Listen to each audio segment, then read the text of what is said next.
La primera parte que nos interesa a nosotros tener presente es respecto al impacto que tiene la bioética en la responsabilidad civil. El impacto de la bioética y el derecho genético en todos los temas de relaciones civiles que como consecuencia van a generar responsabilidad civil. Este impacto que nosotros tenemos que tener presente, pues van a haber muchas demandas al respecto, ¿no? Y estas demandas en cuanto a bioética y derecho genético resultan ser importantes. Hay un libro muy interesante que yo les invito a leer que trata sobre el tema, es Las reglas del amor en probeta de laboratorio. Es una tesis que planteó el doctor Marcial Rubio Correa, que fue rector de la Pontificia Universidad Católica del Perú. Marcial Rubio escribe este tema como parte de una tesis de magíster y habla sobre las reglas del amor en probeta de laboratorio. Toda una combinación, un mix de articulaciones normativas que tienen que ver con la genética, ¿no? Y la persona, desde inclusive el naciturus y el concepturus, o sea, desde el momento de su concepción en el vientre y antes de su nacimiento, y el impacto que tiene la bioética. Entonces este libro, Las reglas del amor en probeta de laboratorio, que lo vende la editorial de la Pontificia Universidad Católica, resulta interesante. Algunas de las diapositivas al respecto, como un pequeño resumen, vamos a también tener a bien transmitirles a ustedes, de tal sentido que también pueda servirles e ilustrarles, ¿no? Creo que eso también es importante. Entonces, con este pequeño preámbulo, veamos lo que dice Enrique Barsi Rospigliosi. Pues Enrique Barsi ha escrito varios libros sobre derecho genético, derecho médico genético, y entonces para nosotros Enrique Barsi es uno de los juristas pioneros en el ámbito de la bioética, desde el tratamiento de las relaciones civiles en el ámbito del Código Civil.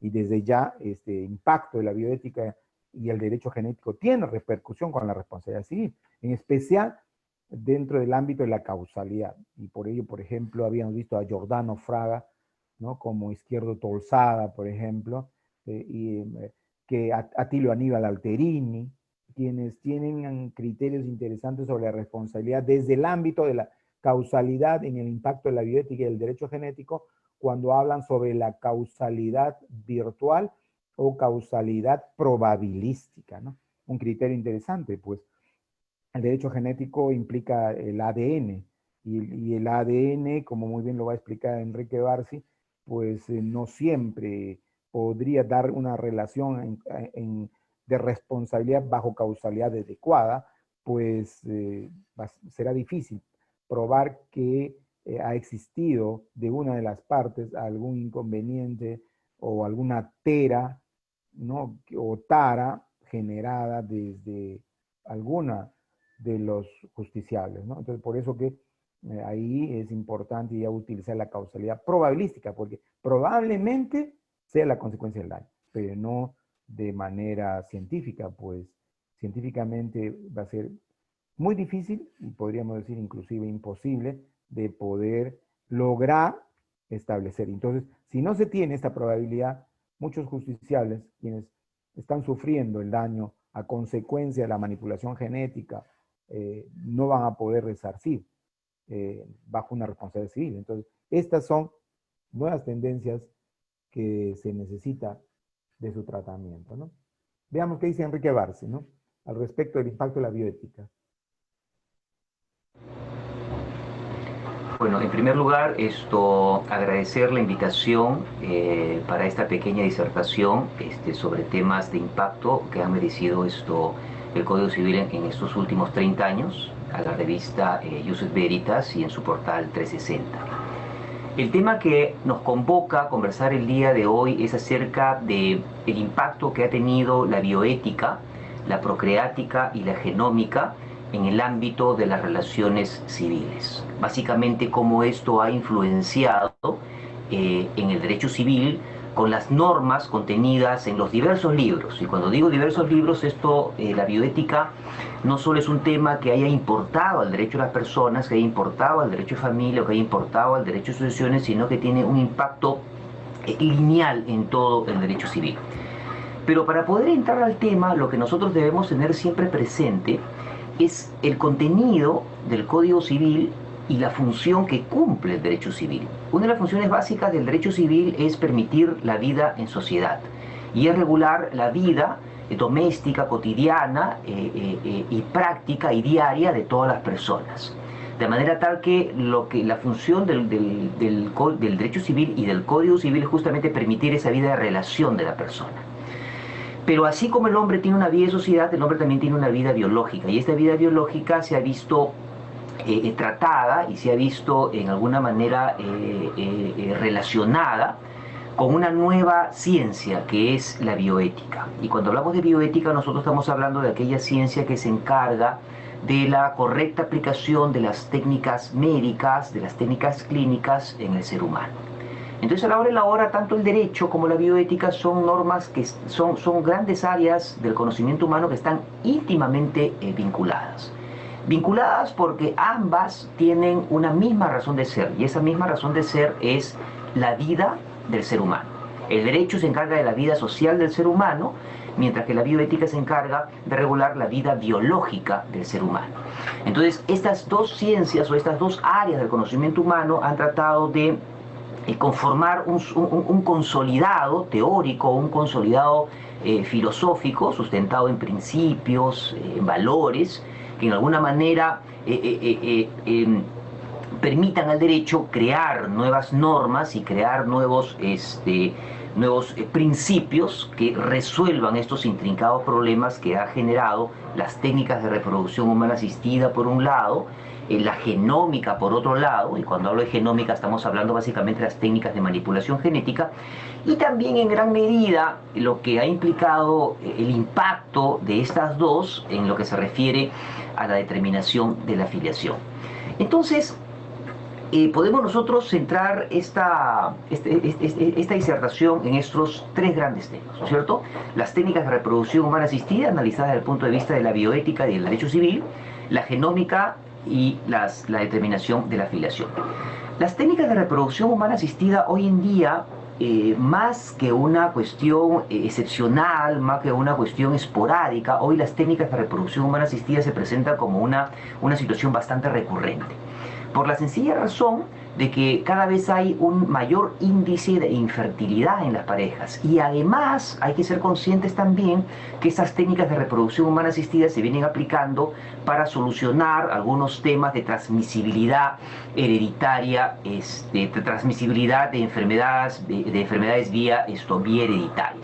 Entonces se busca a través de estas técnicas en las cuales se les aplica algunos principios de manipulación genética evitar que las personas puedan tener descendencia no con determinadas taras o deficiencias que puedan transmitir nuevamente a su próxima descendencia. Entonces las técnicas de reproducción humana asistida terminan siendo una realidad y terminan siendo una situación que se da prácticamente día a día en nuestro medio. La situación es cómo ha respondido el derecho civil sobre el particular. El derecho civil o el Código Civil que hoy día tenemos vigente no se planteó esta situación. No se planteó esta situación porque obviamente las técnicas de reproducción en ese momento no estaban del todo desarrolladas y no tenían el gran uso e impacto que hoy en día tenemos. Pero sin embargo, lo que sí debemos tener en cuenta nosotros es que las técnicas de reproducción humana asistida están sustentadas en una institución jurídica, que son básicamente los actos de libre disposición del cuerpo humano. Y para que un acto de libre disposición del cuerpo humano sea correcto, sea éticamente aceptable y sea viable jurídicamente, tiene que estar acorde con el orden público, las buenas costumbres y el orden social. Y además de eso, no puede transgredir lo que son los valores y los principios de la persona. Esa es la gran teoría de los actos de libre disposición del cuerpo humano. Y los actos de libre disposición del cuerpo humano significan aquella situación a través de la cual una persona puede realizar con su cuerpo actos que signifiquen un beneficio para su vida, para su salud o para su integridad. Entonces vamos a ver que las técnicas de reproducción se encuadran dentro de esta lógica de la institución de los actos de libre disposición del cuerpo humano. De manera tal que lo único que te quedaría, por ejemplo, es desarrollar un poco más el artículo 6º del Código Civil, en el cual se trata sobre esta materia. Pero las técnicas de reproducción humana asistida traen como consecuencia en su aplicación, sobre todo cuando son técnicas heterólogas o cuando son situaciones en las cuales intervienen estos sedentes o intervienen personas que donan su material genético, grandes conflictos de filiación. Y la pregunta es, ¿cómo determinamos, cómo establecemos o cómo decimos quién es el padre o la madre derivada de una procreación por técnicas de reproducción humana asistida? Entonces aquí existen dos grandes planteamientos. Un planteamiento que ha sido el planteamiento tradicional, el cual se ha guiado por la tendencia clásica de establecer que la maternidad se prueba por el hecho del parto y es madre quien finalmente da a luz. ¿No es cierto? Eso es lo clásico, lo que era sustentado en los principios del Código Civil y en los principios romanos. Pero sin embargo, por otro lado, hay una nueva tendencia que llega a establecer que la filiación en estos casos tiene que ser determinada y tiene que ser establecida en base a la voluntad, a la decisión, al querer que generó esta técnica de reproducción humana asistida, ¿no es cierto? Entonces viene aquí esta doble contraposición, si es que tenemos que seguir nosotros los principios tradicionales o si es que debemos tender nosotros a un criterio contemporáneo y moderno de determinación de la filiación, cuando hay este embalse de formas de determinar una paternidad o una maternidad, ¿no es cierto? El criterio moderno nos lleva a establecer y nos lleva a plantear el hecho de que la filiación derivada de las técnicas de reproducción humana asistida, sobre todo cuando hay una maternidad subrogada, cuando hay una ovodonación o cuando hay una embriodonación, no puede determinarse en base a principios tradicionales, no puede determinarse en base a la aplicación de la prueba de ADN, sino que tenemos que llegar a analizar el origen de ese acto procreativo, de ese acto técnico procreativo, para que encontrara la razón, encontrara la esencia, encontrara la fuente que generó el mismo, es decir, esa pareja que decidió recurrir a la técnica, ¿no es cierto? Finalmente sea la que se le considere como padre y madre de esa criatura, ¿no es cierto?, que ha nacido de un embrión cedido, o de un esperma donado, o de un óvulo donado, o de una maternidad subrogada o prestada, si así se quiere. Entonces vemos ahí que para poder determinar la filiación derivada de las técnicas de reproducción heterólogas, debemos de aplicar casi el mismo principio que se aplica para la adopción. Porque el hijo adoptado no tiene genes con el padre adoptivo. De igual manera, el hijo, producto de una técnica de reproducción humana heteróloga, no tiene genes con el padre que solicitó tenerlo como tal. Entonces, eso creo que sería la manera más práctica y conforme lo viene tratando así el derecho comparado. Por otro lado, y finalmente tenemos los temas de manipulación genética, entendida la manipulación genética como aquellos actos científicos de laboratorio a través de los cuales se llega a cambiar la conformación genética o genómica de un determinado organismo viviente, ¿no? Esto siempre y cuando sea con fines humanitarios, altruistas y cumpla un determinado fin terapéutico, ¿no es cierto?, es total y absolutamente válido. Una manipulación genética no puede ser utilizada con fines eugenésicos, es decir, yo no puedo utilizar una manipulación genética para poder crear seres perfectos, porque justamente el ser humano tiene como característica este tema de la diversidad y este tema de diferentes formas que existen entre ellos. Entonces, se ha llegado a establecer en algunos lugares, por ejemplo, que sería perfectamente lícito utilizar la manipulación genética para poder crear seres que sean inmunes a enfermedades o que puedan contar con cierta estatura o con cierta talla. Eso obviamente habría que descartarlo, ¿no? Tal como sucedió con las técnicas de clonación, que fueron las primeras formas de manipulación genética que llegaron a penalizarse, no solo prohibirse, sino que llegaron a penalizarse. Entonces la tendencia hoy en la bioética, ¿no?, esto que ya viene amparada por el derecho civil, se da en la situación de que la manipulación genética tiene que ser total y absolutamente restringida. Dentro de este gran concepto, dentro de este gran marco que hemos tratado de detallar muy sintéticamente, cabe mencionar que si bien nuestro Código Civil no tuvo la oportunidad ni el momento para poder tratar estas novedades científicas, creo que ya contamos en nuestro medio con una doctrina nacional que se pronuncia sobre el particular, y sin duda también existen criterios jurisprudenciales hoy en día que vienen resolviendo problemas de filiación derivadas de las técnicas de reproducción humana asistida. Entonces, más allá de pensar de modificar o no el Código Civil sobre esta materia, yo creo que una de las grandes labores que vienen un poco manteniendo actualizado nuestro Código Civil es, por un lado, la doctrina y, por otro lado, la jurisprudencia, ¿no? De la mano también con los trabajos académicos que realizan los profesores, los alumnos en las diversas universidades, ¿no? Muchas de las cuales y muchos de los alumnos también están abocados, están interesados en esta gran novedad que ha presentado esta nueva rama del derecho que es conocido como el derecho genético, ¿no? Que hoy en día va de la mano con la bioética y de la mano con el derecho civil para poder permitir este gran bienestar en esto del hombre, ¿no es cierto? Es lo que se conoce como el bienestar y el buen vivir de la persona que se puede lograr a través de una mejor calidad de vida, ¿no? Muchas gracias.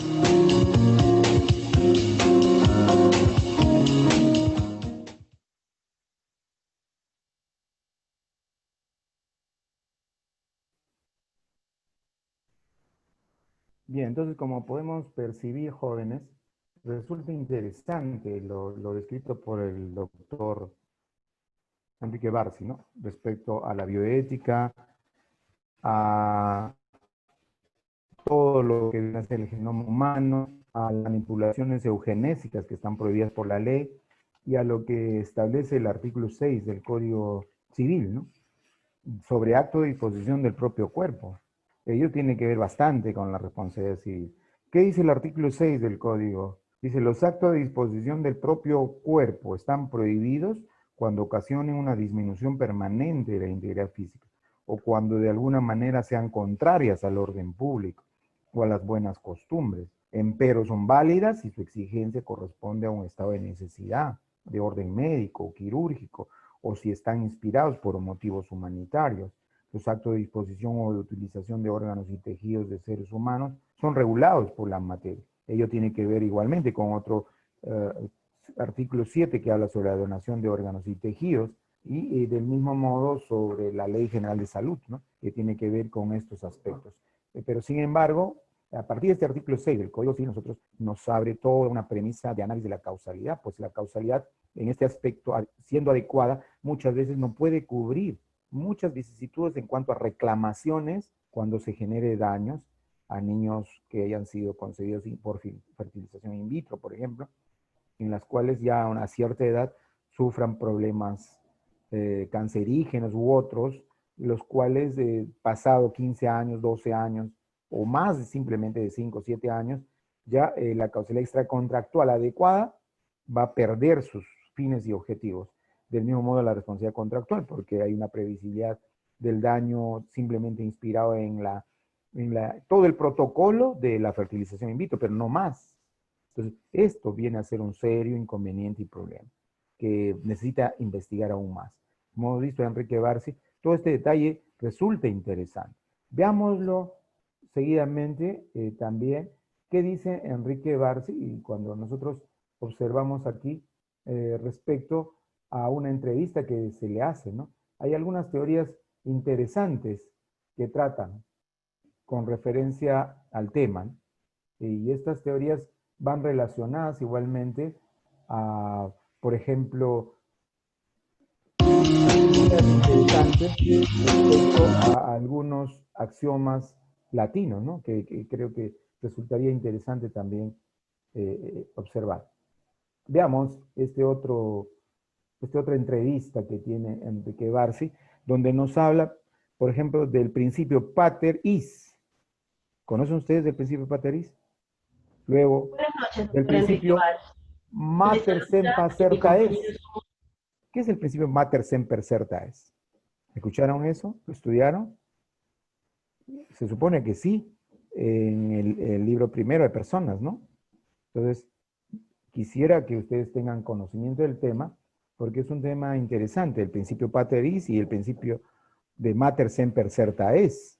Son criterios interesantes que se debe conocer previos a que podría en algún momento ustedes tomar un caso al respecto de derecho genético o manipulación eugenésica, donde se hayan generado daños y exista una demanda de indemnización de daños y perjuicios. Estudiantes de la Universidad Femenina del Sagrado Corazón, de la Escuela de Posgrado, y tenemos bajo nuestro cargo el desarrollo de una tesis, la afectación del derecho natural de ser padres por el impedimento normativo de la maternidad subrogada. El objetivo de la presente entrevista es conocer la opinión, como especialista en bioética, sobre la maternidad subrogada en nuestro país y cómo el impedimento normativo de la legislación peruana afecta el derecho natural de ser padres. ¿Cómo definiría maternidad subrogada? Bueno, en primer lugar deberíamos nosotros reconocer de que existe toda una variedad de términos para tratar este tema, ¿no? Maternidad sustituta, maternidad subrogada, vientre de alquiler, y dentro de lo cual también hay toda una tipología que la tecnología se ha encargado de establecer, como es el caso de la embriodonación, de la ovodonación, ¿no? En cualquiera de estas situaciones, lo que encontramos es que hay justamente pues una sustitución en el acto de la gestación. Es decir, termina siendo madre aquella que no necesariamente es la genética. Termina pariendo una mujer que no necesariamente es aquella que se dio el óvulo. Entonces, este tema de la maternidad subrogada o de la maternidad sustituta, debemos nosotros siempre analizarlo de acuerdo a su tipología. No hay un término amplio que podríamos decir que es la maternidad sustituta, pero que tiene clasificaciones. Ok. Doctor, ¿usted considera que la maternidad subrogada debe ser materia de regulación legislativa? Yo creo que la maternidad subrogada debería tener una regulación en lo que se refiere al aspecto filiativo. Es decir, llegar a establecer cuál es el vínculo parental de aquella persona nacida como consecuencia de las técnicas de reproducción humana asistida. Porque, en definitiva, prohibir, restringir o limitar este acto de libre disposición del cuerpo humano es no solo difícil, sino imposible, porque al final de cuentas siempre se va a dar, va a existir. Y menos aún puedes llegar a tipificarlo como un delito. Yo pienso que la forma más efectiva para tratar este tema desde el punto de vista normativo es llegando a aclarar legislativamente cuál es el vínculo filiatorio de aquella criatura que nace como consecuencia de esa técnica de reproducción humana asistida que es la maternidad subrogada, ¿no? Ok. Doctor, teniendo en consideración lo dispuesto por el artículo 7 de la Ley General de Salud, en su opinión, ¿se encuentra prohibida la práctica de la maternidad subrogada? De no ser así, ¿la considera como una limitación? ¿Por qué? Prohibición no, porque la Ley General de Salud lo que hace es establecer y decir de que primero que la técnica de reproducción humana asistida es un mecanismo que las personas pueden hacer uso en su caso de infertilidad, ¿no es cierto? Y segundo, dice que en estas situaciones la madre biológica debe coincidir con la madre genética. En todo caso es un presupuesto limitativo para que no se realicen ese tipo de técnicas, pero no hay una prohibición expresa, porque debemos partir nosotros que toda prohibición tiene que estar claramente establecida, toda prohibición tiene que estar tipificada. Y finalmente hay un principio general del derecho que es el principio de legalidad, que establece que nadie está obligado a hacer lo que la ley no manda ni impedido hacer lo que ella no prohíbe. Entonces, para mí no hay una prohibición. Lo que podríamos decir es que hay una limitación a la técnica, pero que no trae finalmente ningún tipo de sanción. ¿Cuál sería la sanción frente a aquella técnica de reproducción humana asistida de maternidad subrogada? ¿Cuál podría ser? O sea, en verdad, en todo caso, la supuesta prohibición de la cual hablan algunos entendidos en la materia, no es tal en mi punto de vista. Bien, doctor. ¿Qué consideraciones se deben tener en cuenta para el cambio de legislación? Es buena pregunta, ¿no? Porque yo no sé si finalmente es necesario dar una ley. O sea, más allá de todas las leyes que tenemos y que son inaplicables, llenarnos de más leyes, en verdad, no sé qué tan productivo sea. Y yo no sé tampoco qué tan útil sea legislar sobre la materia, porque finalmente no sé qué tanta casuística haya. ¿No es cierto? Nosotros debemos de partir de la premisa, y ustedes en su investigación ya habrán levantado estos datos, que infertilidad en el Perú no existe, porque los peruanos son fértiles, las peruanas son fértiles. Entonces, los problemas, las técnicas de reproducción humana asistida aplicadas en nuestro medio básicamente son para extranjeros que vienen, ¿no es cierto?, de turismo biológico a realizar las técnicas y luego salen al extranjero ya, ¿no es cierto?, con el producto de la gestación en curso. Entonces, yo en verdad no soy partidario de una legislación en técnicas de reproducción humana asistida, ni menos en esta materia.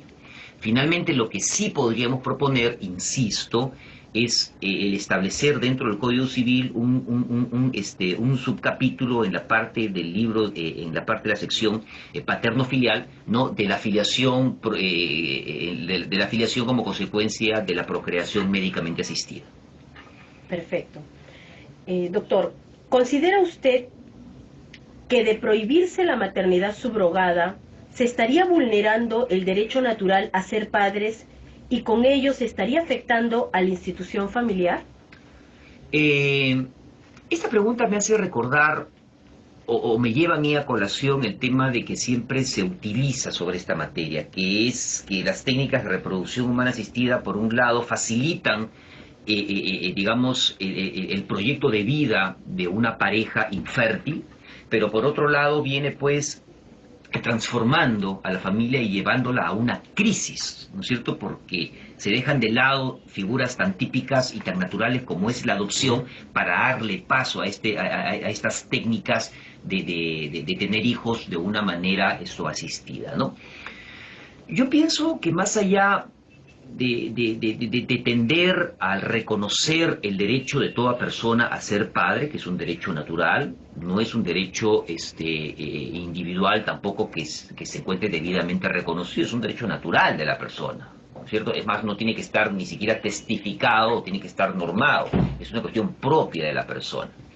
El hecho de que se limite, sí, podríamos decir que significaría una afectación a esa facultad innata que tengo yo de poder trascender en mi descendencia, ¿no?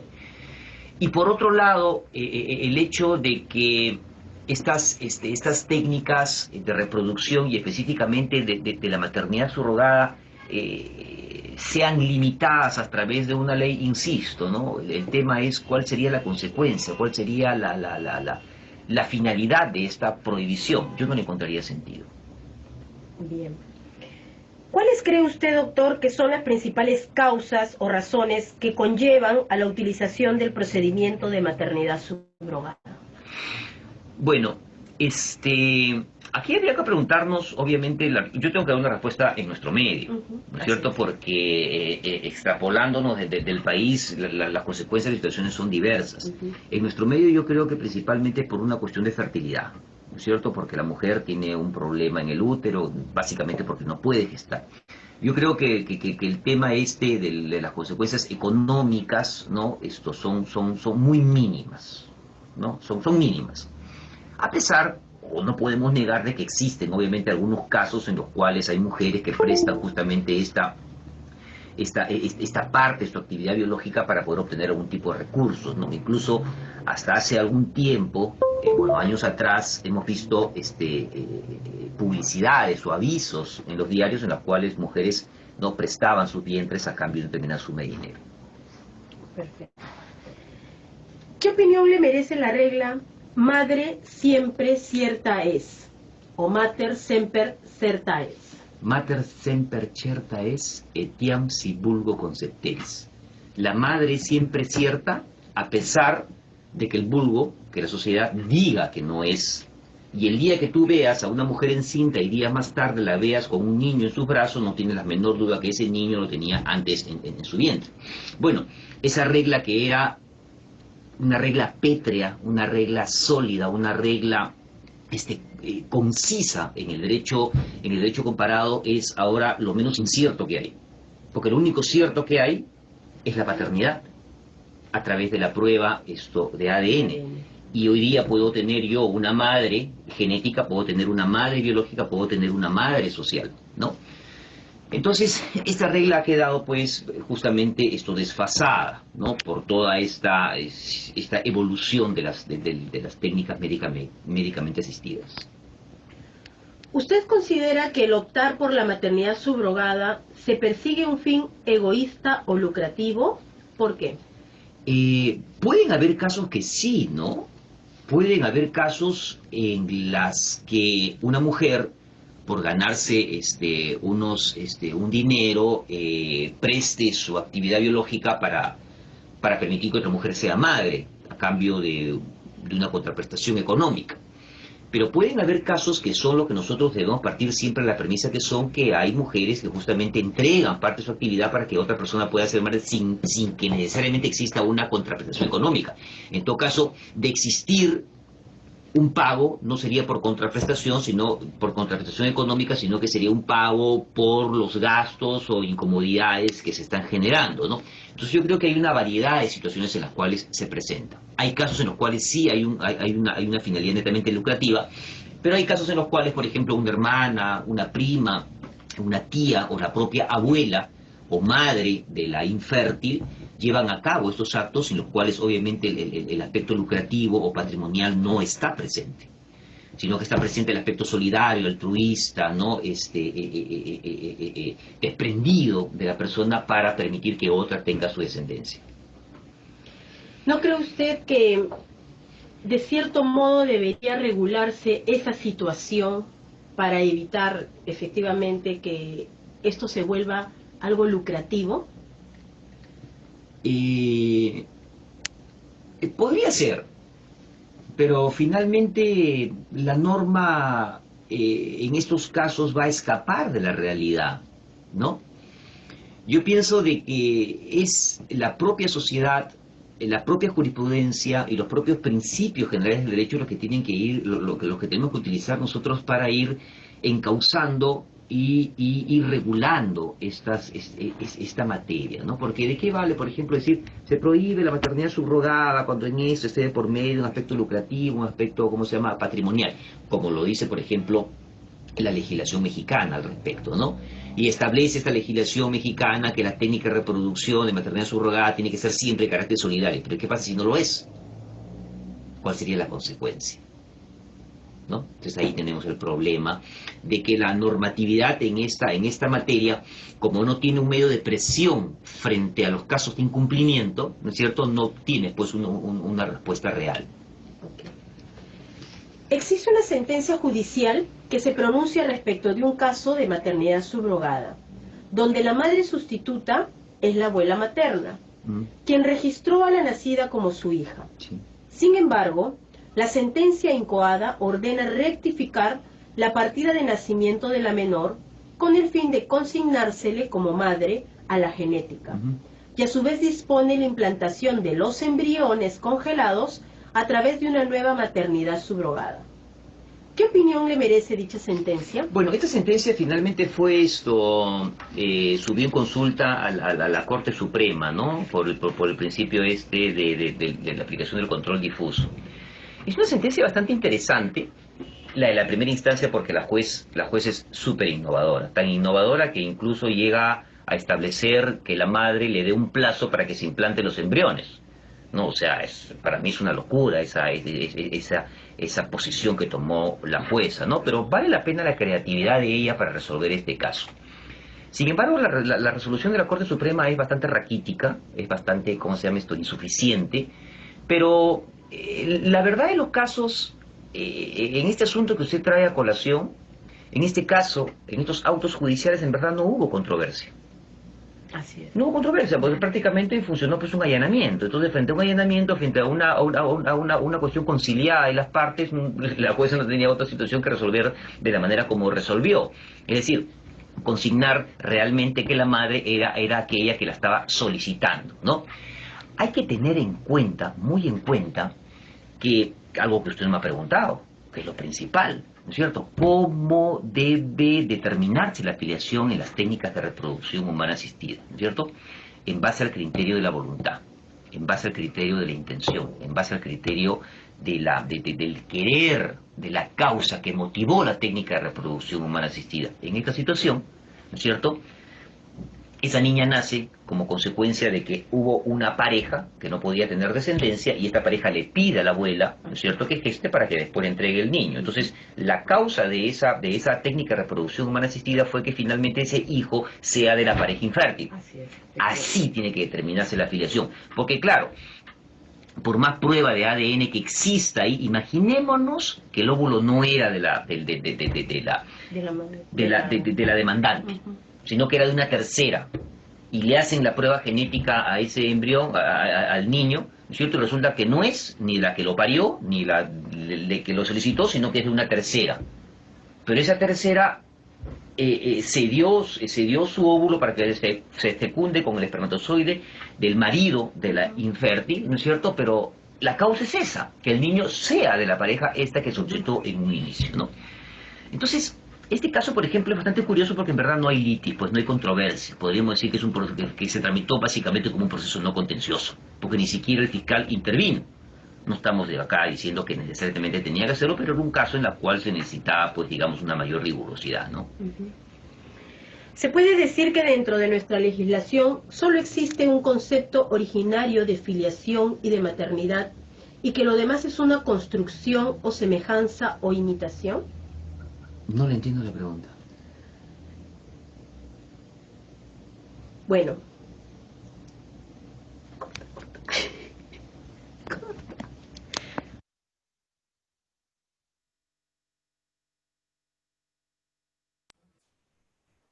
Bien, culminó la entrevista. Sin embargo, ahí, como ustedes han podido observar, hay algunos criterios interesantes, ¿no? Como los principios mater semper certa es. Ese es un tema muy interesante respecto a que la madre siempre es cierta, ¿no? El pater ist, la presunción pater ist, que es la presunción a quien se le debe atribuir como padre, ¿no? Entonces, estos elementos resultan muy importantes dentro del análisis de la bioética y el derecho genético que estamos trayendo a colación al respecto. Entonces, a propósito de ello, podríamos ver algunos puntos sobre estas ideas, ¿no? ¿Qué se tiene con respecto al tema de daño genético? Bien, voy a ver si ahí tenemos algunas, sí tenemos algunas diapositivas interesantes que quisiéramos mostrarles, ¿no? Veamos.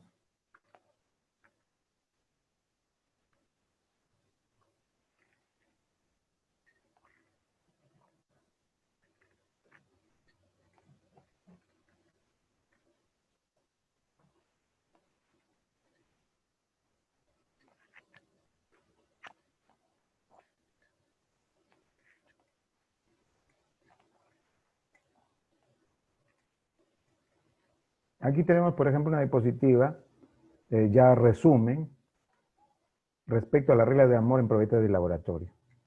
¿Qué dijimos al respecto? Este es un texto interesante, un libro, redactado por Marcial Rubio Correa. Es un libro que habla sobre el derecho genético, que habla sobre la manipulación eugenésica y la manipulación propiamente genética, las implicancias que tiene la bioética respecto al derecho civil, la importancia que debemos tener nosotros presentes en lo que se refiere, por ejemplo, a la madre genética, a la madre biológica, a la madre sustituta, a la madre legal. Y eso me gustaría que ustedes lo tengan claro, ¿no? Después comenzamos a conversar, comentamos el tema. Quisiera que tengan bien clarito las diferencias. ¿Qué es una madre legal, una madre sustituta, una madre genética, entonces una madre biológica. ¿De cuáles de esas posiciones lo ampara la ley? Y de ese sentido podemos desarrollar mejor el tema de la bioética.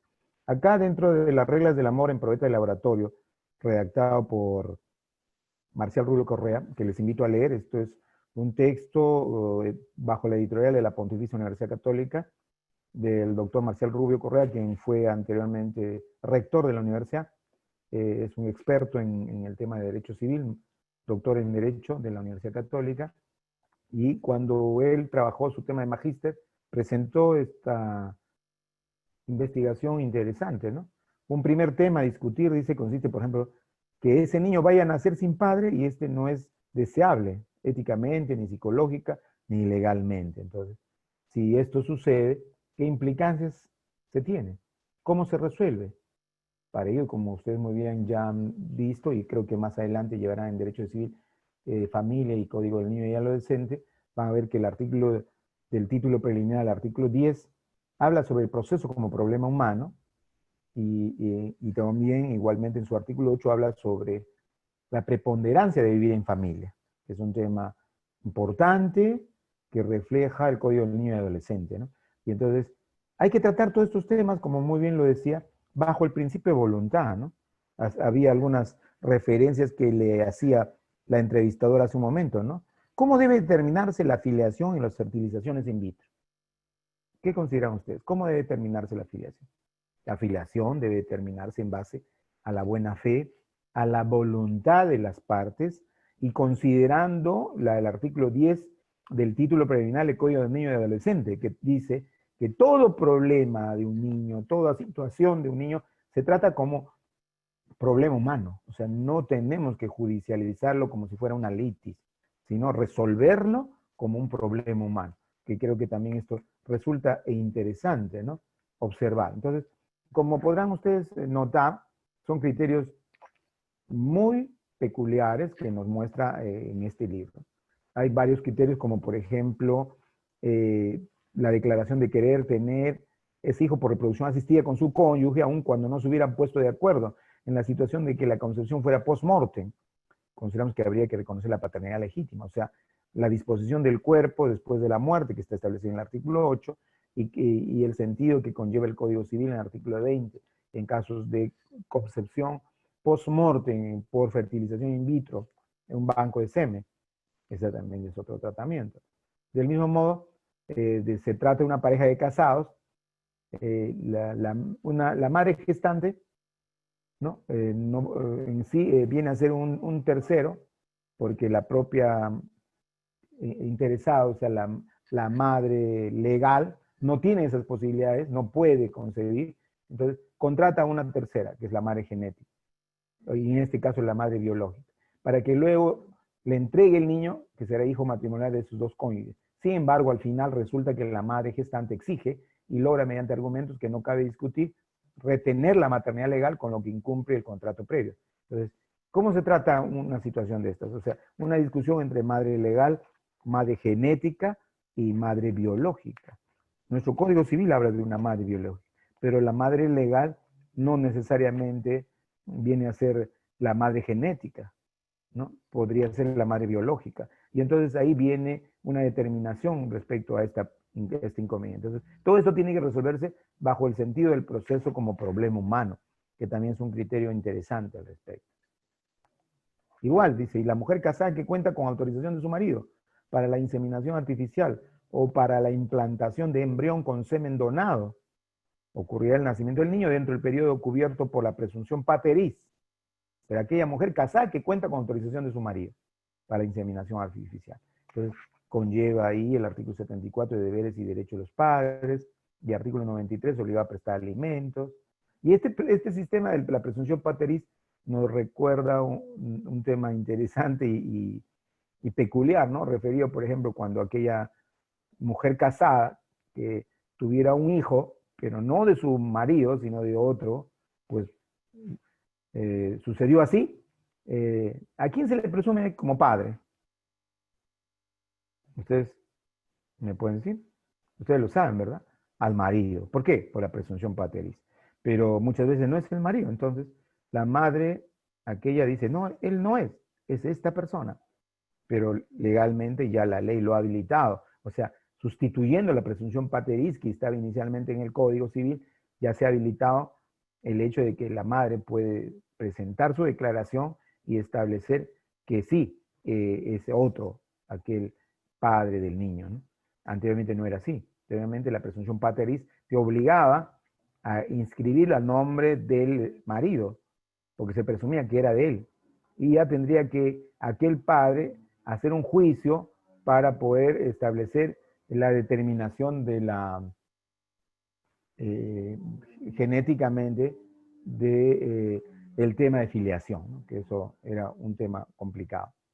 Ahí tenemos también, si el niño queda en abandono a edad superior a la indicada anteriormente, o si mientras necesita alimentos no tiene quien se le dé, somos de la opinión que habría que hacer una analogía con la situación del hijo alimentista, en relación a su madre genética, que no es madre legal.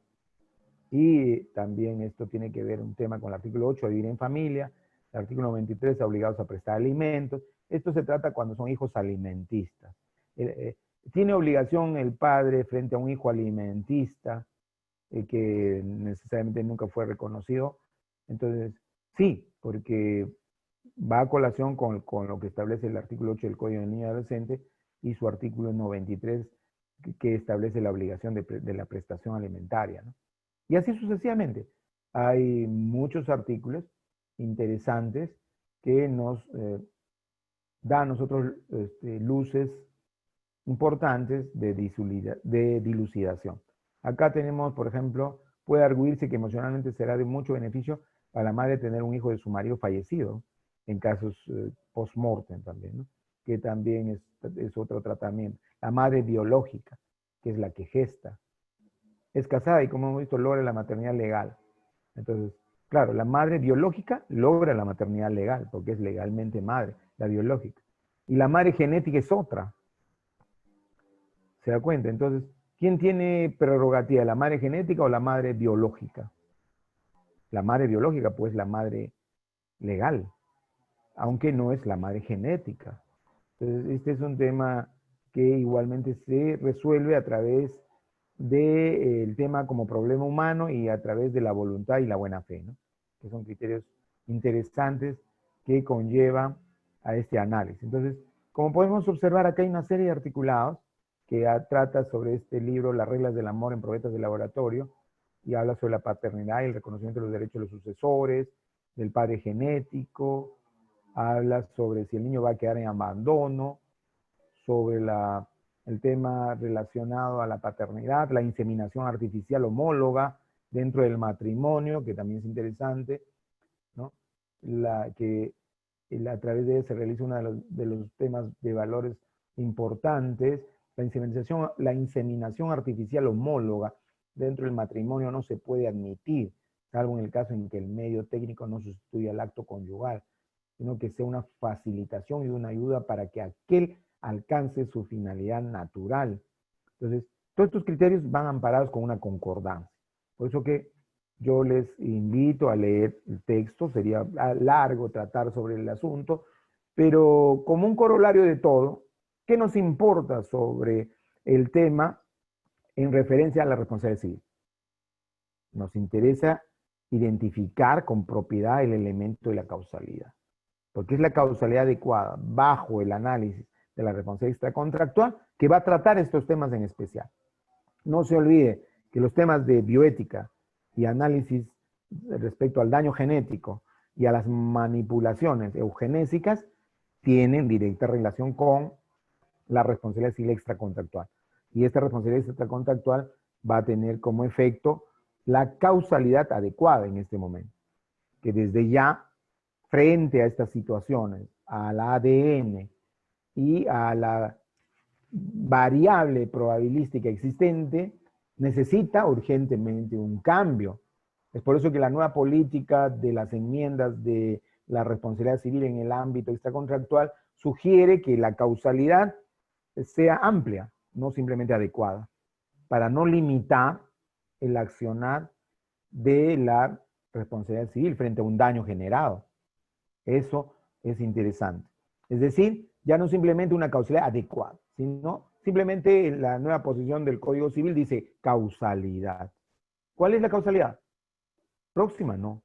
Adecuada podría ser, porque es la relación entre el hecho y el daño, pero también podría ser probabilística, que vendría a ser la causa probable generadora del daño a partir de la manipulación genética. Entonces, esto tiene que ver directamente con el daño genético. No se olviden. El daño genético tiene directa relación con la responsabilidad civil extracontractual y con la causalidad, para que ustedes puedan identificar correctamente de qué manera van a poder fundamentar una demanda por daño genético. Esto resulta importante porque aquí, esta diapositiva nosotros ya les hemos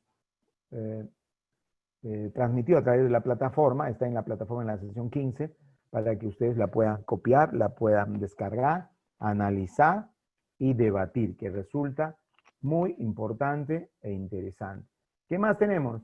Tenemos también otra, las reglas del amor, que igualmente está escrito por Marcial Correa, que es un resumen de lo mismo bajo capítulos, que si gustan, igualmente yo puedo proporcionarles a través de la plataforma, ¿no? Para que ustedes puedan tener presente. Pues a veces es complicado poder conseguir este texto y además que es bastante oneroso. Y entonces, ahí tenemos el primer capítulo de Reglas del Amor en Probetas de Laboratorio de Marcial Rubio Correa. Un primer tema que habla sobre, se considera niño a todo ser humano desde su concepción hasta cumplir los 12 años. El Estado protege el concebido para todo lo que le favorece. Entonces, todo este tema interesante habla sobre la fecundación in vitro, ¿no? Y sus prerrogativas. También tenemos la persona humana como sujeto de derecho desde su nacimiento, todo una implicancia y concordancia al respecto. Igualmente al hijo nacido durante el matrimonio o dentro de los 300 días siguientes a la disolución tiene por padre el marido, es el artículo 361. Este artículo 361 del Código Civil les invito a leer, jóvenes. Es interesante. Igualmente el artículo 363, el marido que no sea padre del hijo, ¿no?, de su mujer, puede negarlo.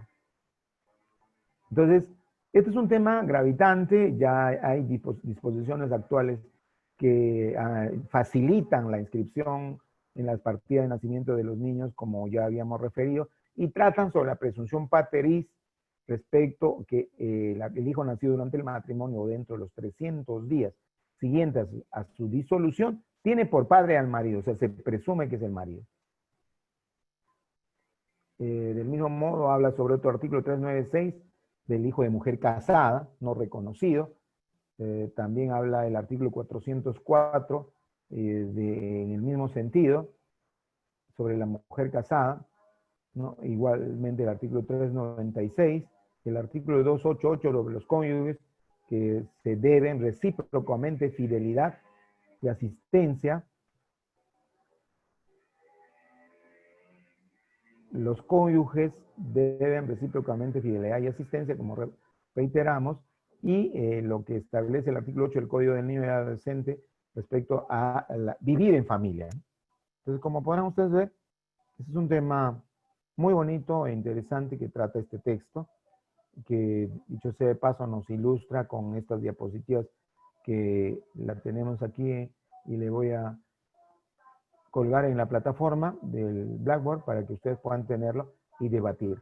Lo que nos interesa de todo ello dentro de la responsabilidad civil es definir en forma clara y taxativa que la bioética, el análisis del tratamiento genésico y que vaya en contra de las manipulaciones eugenéticas, que traten sobre la genética propiamente y que generen daños, automáticamente se atribuye como responsabilidad civil extracontractual, ¿no? Y para los efectos se debe tomar en consideración la causalidad adecuada, pero preferentemente bajo las nuevas reglas de la visión modernista del Código Civil, la causalidad probabilística, como una nueva visión de análisis que aún todavía nuestro código no lo ha legitimado, ¿no?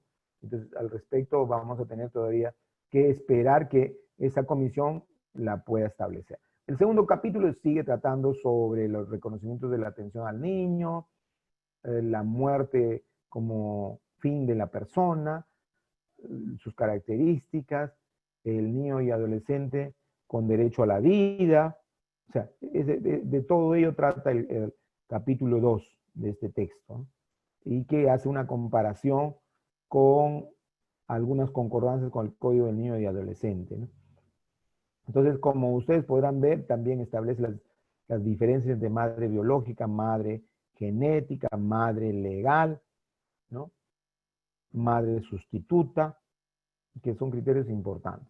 El tercer capítulo habla sobre la posición de la Iglesia Católica, ¿no? Y la constitución política del Estado, ¿no? Que también es un criterio interesante sobre la unión estable de un varón y una mujer,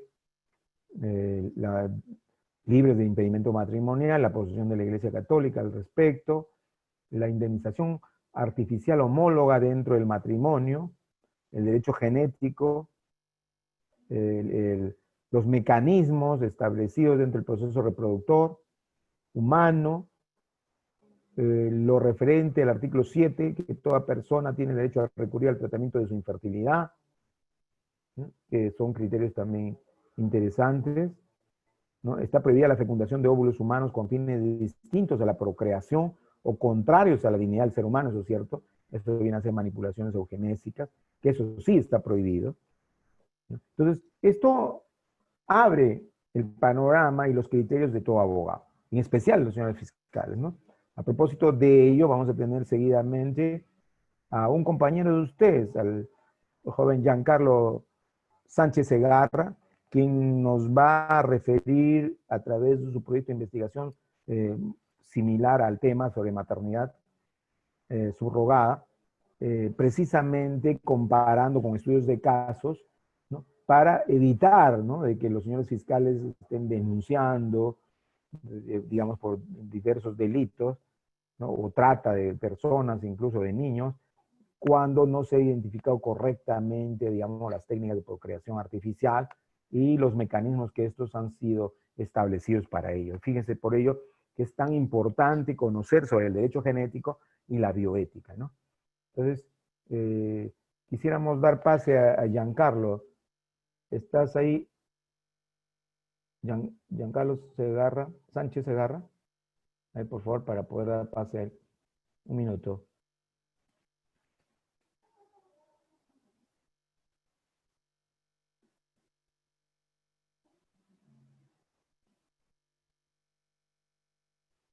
Giancarlo Sánchez, ¿puedes prender tu vídeo, por favor, tu webcam?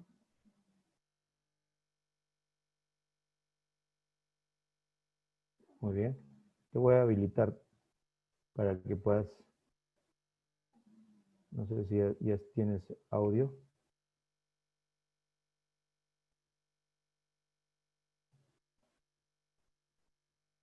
Ahí pues, perfecto, ya tienes audio. Bien, sí. Voy a ponchar tu diapositiva.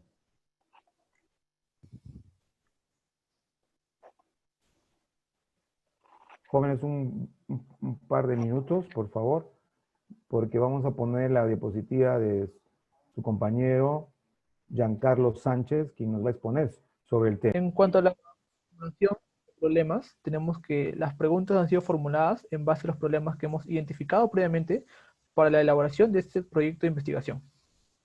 Asimismo, para nuestro estudio de caso, hemos tenido a bien analizar la casación 563-2011 Lima.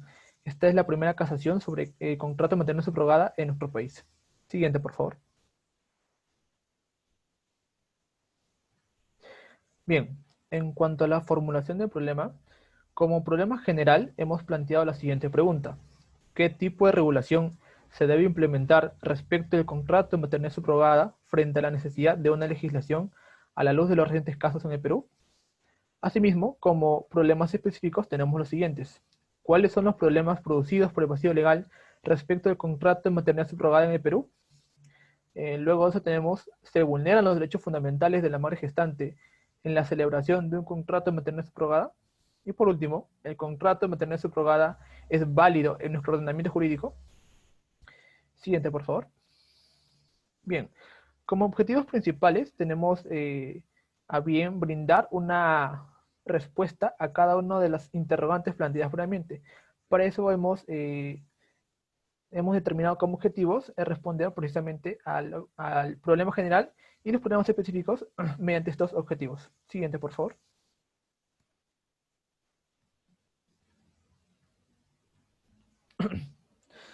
Siguiente, por favor, doctor. Bien, para la justificación del estudio, tenemos que en nuestra investigación hemos analizado tanto la jurisprudencia como la doctrina, ya que esta tiene un enorme valor para la solución de estos casos que se van a dar al nivel del Poder Judicial. Esto con la intención precisamente de descubrir cuáles son los problemas producidos en este tipo de contratos y cómo es que el Estado peruano está regulando los efectos y cómo se puede evitar las posibles consecuencias de estos contratos. Más adelante vamos a ver uno de los principales casos que ocurrió en este país relacionado a una pareja chilena, la cual tuvo que afrontar una prisión preventiva debido a un falso delito de tráfico de menores, puesto que, sin embargo, ellos lo que habían hecho era celebrar un contrato de maternidad subrogada. Siguiente, por favor. Bien, para efectos de nuestro marco teórico tenemos a bien citar a Make, el cual nos reseña brevemente la historia del contrato de maternidad subrogada.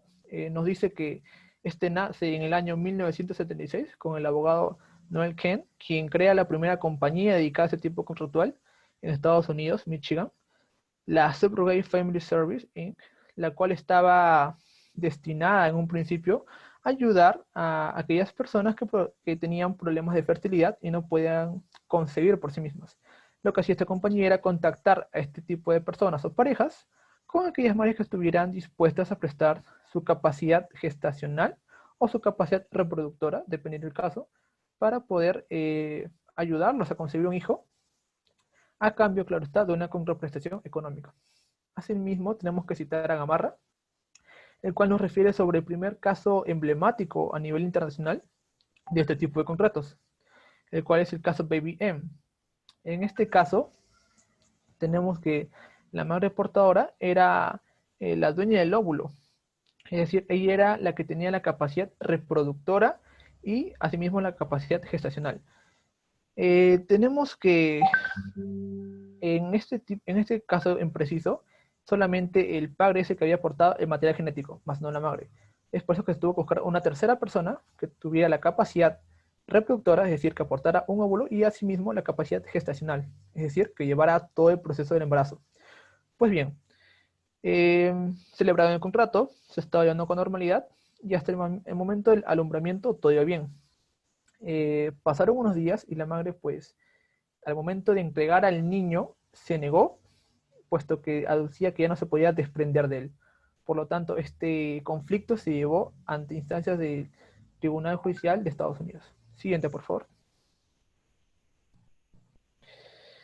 Bien, yéndonos un poco a los antecedentes nacionales, Del Águila nos menciona que la inseminación artificial, al igual que otros tipos de teras, ya se usaban en nuestro país en el año de 1984, que es cuando se implementó el Código Civil.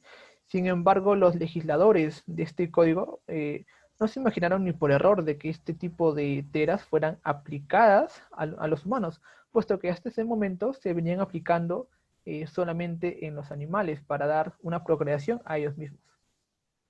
Asimismo, Bustamante nos menciona sobre algunos de los proyectos de ley que se han presentado en el Congreso de la República para intentar regular este tipo de contratos. Lamentablemente todos de ellos han sido archivados. La mayoría de ellos lo que intentaba era regular este tipo contractual, pero sin un ánimo de lucro, es decir, solamente hacerlo de forma altruista. Algunos de ellos, como el que nos refiere en esta cita, lo que buscaban era modificar el artículo 7 de la Ley General de Salud, puesto que muchos juristas adversos a este tipo de contratos manifiestan que este artículo puede, digamos, prohibir lo que es el contrato de maternidad subrogada, tácitamente hablando. Siguiente, por favor. Bien, en cuanto a las definiciones de este tipo contractual, Banda y Rodríguez tienen una similitud en cuanto a sus conceptos, pues nos mencionan que se precisa más que nada que es un contrato en el cual una persona o pareja que no tiene la capacidad reproductora, tiene problemas de infertilidad, acude a una tercera persona, es decir, a una mujer que tenga la capacidad gestacional o la capacidad reproductora, para que sea ella quien lleve el embarazo. Asimismo, a cambio de esto, se puede entregar una contraprestación económica o se puede realizar de forma altruista. Pues bien, para nuestra definición, estamos conformes en cuanto a lo que han dicho estos dos autores, sin embargo, quisiéramos agregar un poco más, puesto que si bien es cierto, consideramos que este tipo contractual debería ser para aquellas personas que tengan problemas de fertilidad, es decir, que no puedan procrear por sí mismas, por alguna condición genética o alguna enfermedad.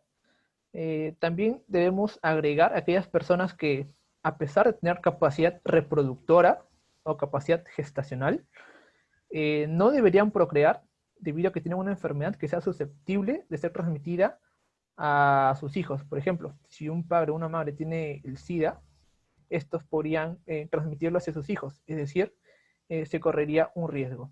Por eso creemos que también estas personas deberían ser susceptibles de poder celebrar este tipo contractual.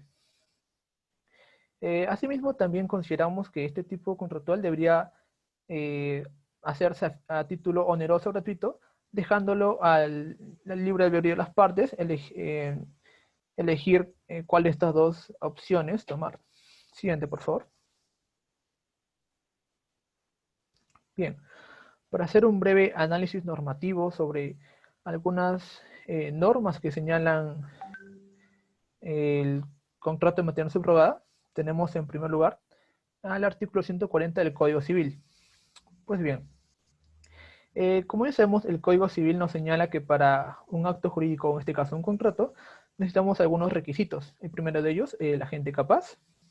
Asimismo, en este requisito tendríamos que agregar un requisito especial adicional, que sería la capacidad reproductora o gestacional de la tercera persona, es decir, la madre gestante. ¿Por qué? Porque si es que se contratara con una tercera persona, es decir, una mujer, que no tenga la capacidad reproductora o gestacional, no serviría nada este tipo de contratual, puesto que automáticamente el objeto del contrato devenía en físicamente imposible. Bien, como segundo requisito tenemos el objeto física y jurídicamente posible. Como ya explicamos, en tanto tengamos el primer requisito especial, que es la capacidad reproductora, pues el objeto físicamente posible puede darse. No obstante, algunos juristas manifiestan que este tipo de contractual tiene un objeto jurídicamente imposible. Esto debido a que, según ellos, contraviene algunas normas del Código Civil y en general algunas normas peruanas. Pues bien, desde nuestra posición alegamos que esto no sería así, puesto que, bien, en cuanto a las posturas normativas, tenemos tres principalmente. Ok. Bien, no sería así, puesto que vamos a explicar brevemente el por qué, pasando al fin lícito, pues tenemos que este contrato, al no tener por objeto, digamos, un fin que contravenga el ordenamiento jurídico o las buenas costumbres, pues no incurriría en lo que es el fin ilícito. Asimismo, el requisito de observancia de forma prescrita bajo sancionabilidad, en tanto se cumpla todo lo establecido por ley, pues no habría ningún problema. Asimismo, tenemos que agregar un segundo requisito especial, el cual es el factor humanitario. ¿Por qué? Porque este segundo requisito especial es esencial para contemplar lo que dice el artículo 6 del Código Civil. Esto debido a que este artículo prohíbe los actos de disposición de cuerpo propio cuando se intente lucrar de cierta forma con ellos. Es decir, no puede existir un ánimo de lucro o, digamos, una contraprestación económica por ello, salvo que exista o que esté inspirados en motivos humanitarios o una necesidad de orden médico. Es por eso que necesitamos un motivo humanitario para poder celebrar este tipo de contratos. El motivo humanitario, claro está, sería coadyuvar a que las personas que no puedan procrear por sí mismas tengan un hijo propio. Asimismo, en cuanto a la Ley General de Salud, en su artículo 7, nos dice que toda persona tiene derecho a recurrir a tratamientos médicos de su infertilidad por el uso de las teras. Sin embargo, luego en el segundo párrafo de este artículo, nos mencionan que para darse eso, solamente pueden hacerlo las personas o las madres dentro de su propio cuerpo. No pueden acudir a una tercera persona. Eso es lo que tácitamente nos quiere decir. Con lo cual, decimos también que este artículo es un poco discriminatorio para aquellas personas que no tengan la capacidad de procrear por sí mismas. Siguiente, por favor. Bien, en cuanto a las posturas normativas, principalmente tres posturas que rigen a nivel internacional. La primera, que es la prohibición total. Esta postura, como ya he mencionado, la han adoptado países como España, Alemania y otros países de la Unión Europea. Esto debido a que ellos argumentan que se vulneran derechos fundamentales o la dignidad de la mujer. Tenemos la regulación altruista, que es la regulación que se intentaba aplicar en nuestro país. Esta regulación nos dice que este contrato se puede dar siempre y cuando no exista una contraprestación económica de por medio, y asimismo, pues también que los padres contratantes pues se hagan cargo de lo que vienen a ser los gastos médicos y pues también lo que viene a ser pagar una suerte de indemnización o digamos que lo que ha dejado de percibir la madre gestante por llevar a cabo el embarazo. Y bien, luego tenemos la regulación absoluta, que creemos es la postura que debería regularse en nuestro país por los siguientes motivos. La regulación absoluta contempla lo que es permitir a las partes del contrato, mediante la autonomía privada y libertad, definir si lo quieren hacer a título gratuito o a título oneroso. ¿Por qué? Porque consideramos que esto es importante. Si bien es cierto, hay personas que lo harían de forma altruista, como es el caso en que hemos visto tanto en el Perú y otros países en donde es la abuela quien voluntariamente presta su capacidad reproductora o gestacional a su hija para que ésta pueda concebir a su nieta. También hay otros casos en donde no todos tienen la misma suerte y tienen que recurrir a una tercera persona ajena a la cual se le tiene que pagar. Ahora, como bien dice Alfredo Bullard en un artículo que menciona sobre este tipo contractual, si es que no se permitiera el ánimo de lucro, o mejor dicho, brindar una contraprestación económica a la madre gestante, el universo de personas que va a querer ser padres mediante este tipo de contratos, pues lamentablemente va a superar con creces a aquellas mujeres dispuestas a brindar su capacidad reproductora o gestacional de forma altruista. Es por eso que debemos de acoger este tipo de regulación en nuestro país, la regulación absoluta. Siguiente, por favor.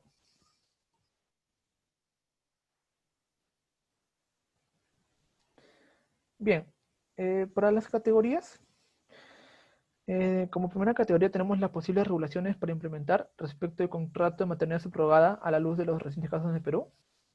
Luego, los problemas producidos por el vacío legal respecto del contrato de maternidad subrogada en el Perú.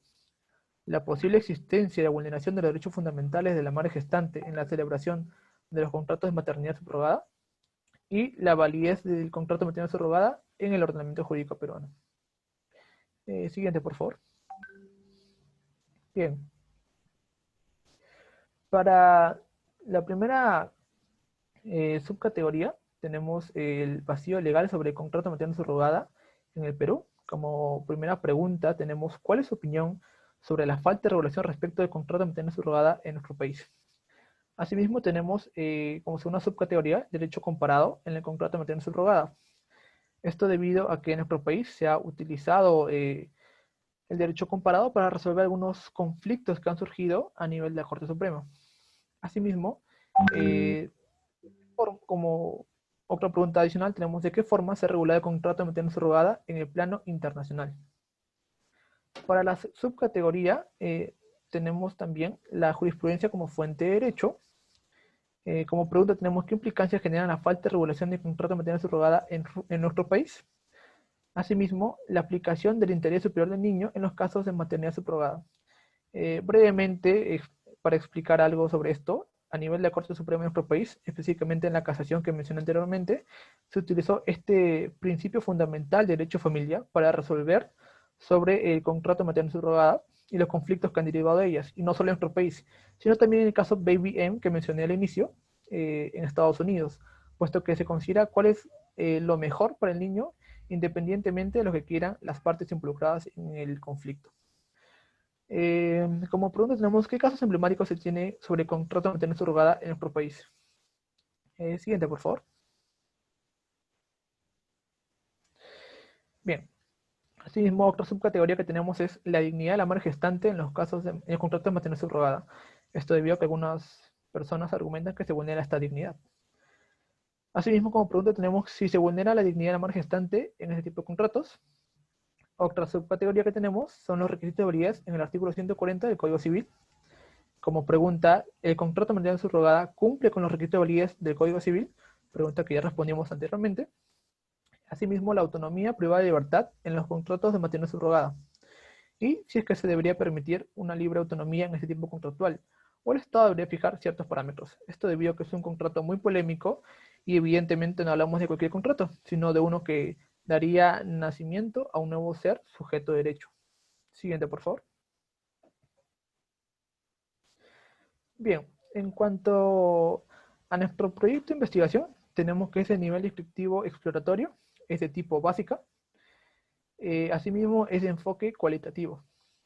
Siguiente, por favor. Bien, para el método de muestreo, como ya lo he mencionado, tenemos una investigación cualitativa. Nuestro escenario de estudio es Lima, Perú. La caracterización de sujetos vienen a ser los jueces especializados en el derecho civil y el derecho familia. Asimismo, abogados y docentes reconocidos en este ámbito jurídico. Y en cuanto al el método naturalista y fenomenológico de interpretación jurídica. Asimismo, tenemos que el diseño de esta investigación es de estudio de caso, teoría fundamentada y diseño fenomenológico. En cuanto al tipo de investigación, es de tipo básica descriptiva, de interpretación libre, y las técnicas e instrumentos implementadas para nuestro proyecto de investigación son las entrevistas a los personajes ya mencionados anteriormente, la observación, estudio de casos, análisis documental respecto a la jurisprudencia en este tipo contractual, asimismo la guía en revista y guía de análisis normativo jurisprudencial. Siguiente, por favor. Bien, para el marco metodológico tenemos que es de paradigma interpretativo, de enfoque cualitativo. El diseño, como ya lo mencioné, es de estudio de caso, teoría fundamentada y diseño fenomenológico. El escenario de estudio es Lima, Perú, debido a que estamos hablando de un contrato y una futura ley que puede abarcar a nivel nacional. Y las técnicas de regulación de datos son la entrevista a profundidad, el análisis documental y la observación. Siguiente, por favor. Bien, esto sería todo de mi parte. Muy bien, entonces, como podrán ustedes percibir, jóvenes, este es un criterio interesante e importante que quisiéramos dialogar con todos ustedes, ¿no? Yo quisiera que ustedes participen, a ver qué expectativas tienen al respecto, ¿no? Dejamos el uso de la palabra para que también Giancarlo nos pueda absolver algunas preguntas de ustedes. Tienen el uso de la palabra, jóvenes, a ver qué preguntas podrían establecer con este tema de la bioética, sobre el análisis genético y respecto de la maternidad subrogada, que ya hemos tratado un preámbulo y muy bien lo ha desarrollado Giancarlo. A ver, ¿qué podrían preguntarle? ¿En qué podríamos debatir o dar opiniones de parte de ustedes? Tienen el uso de la palabra, jóvenes. Profesor Palomino, quisiera hacer una pregunta al compañero.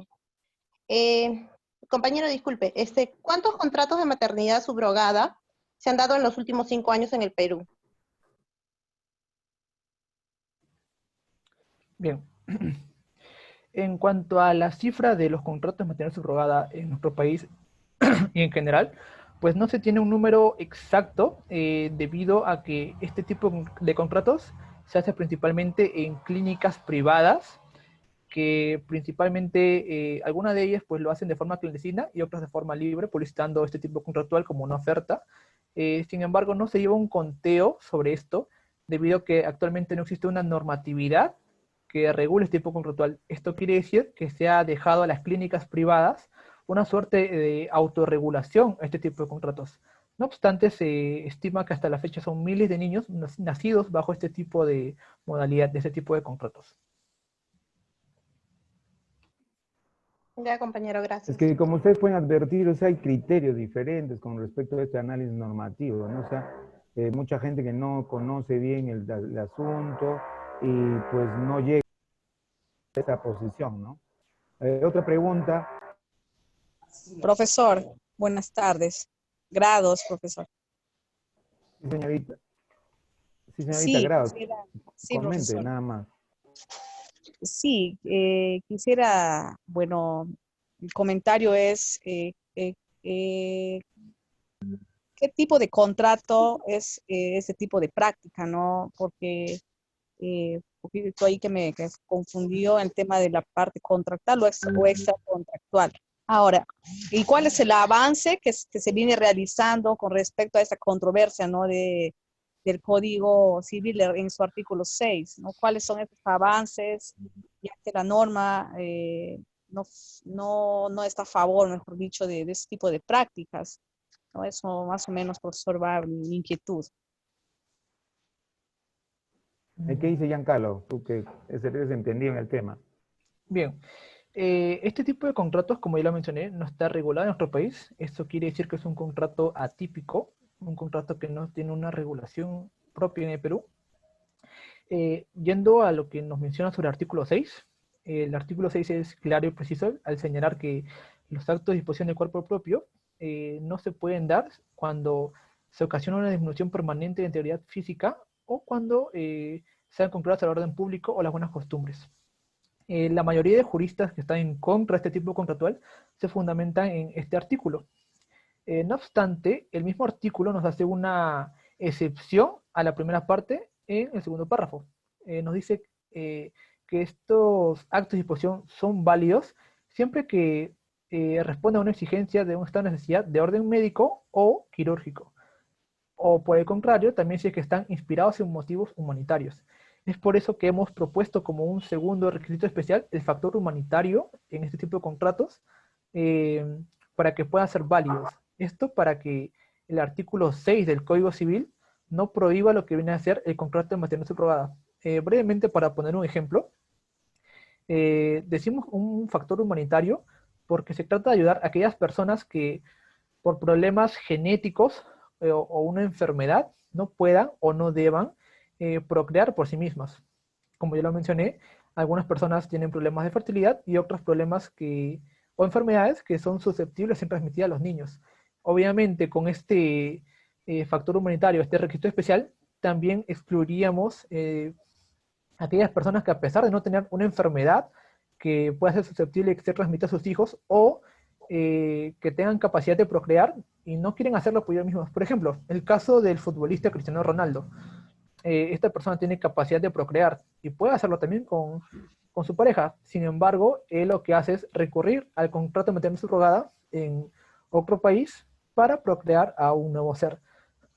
Con la postura de esta ley que estamos proponiendo, este tipo de personas que, a pesar de tener todos los requisitos físicos para procrear, no desean hacerlo simplemente por un motivo de pereza o por otros motivos. O los casos de las modelos que por no perder, digamos así, su cuerpo para su trabajo, pues deciden recurrir a una tercera persona, a otra mujer, para que puedan procrear. Este tipo de personas no podrían celebrar este tipo de contratos bajo estas premisas. Bien, claro, se dan cuenta, o sea, este artículo 6 es ambivalente, hay que desarrollarlo más, es un tema de bioética moderno, tal como lo dice Enrique Barsi, también ustedes han escuchado en sus dos ponencias que nosotros hemos tenido a bien poner como preámbulo. Inclusive acá dentro del análisis normativo podemos agregar, por ejemplo, lo establecido en el Código del Niño, en su título preliminar en artículo 8 sobre tratar ese tema como problema humano. Entonces, estos casos son interesantes, ¿no? Entonces, no solamente la investigación de Giancarlo, que de hecho es muy importante, es suficiente. Y tiene una diversidad de variables que ustedes pueden escoger, y desde el ámbito de la responsabilidad civil inclusive más, porque todo ello va a generar daños por una u otra razón. Y entonces, esos daños jurídicamente son indemnizables. Y para ello, dentro del ámbito de la bioética y dentro del ámbito del daño genético, tiene su categoría de responsabilidad civil extracontractual que amerita un tratamiento especial. ¿Qué nos dice? A ver, Renzo, Sí, muy buenas tardes y felicitaciones y agradecimiento a Juan Carlos por su contribución.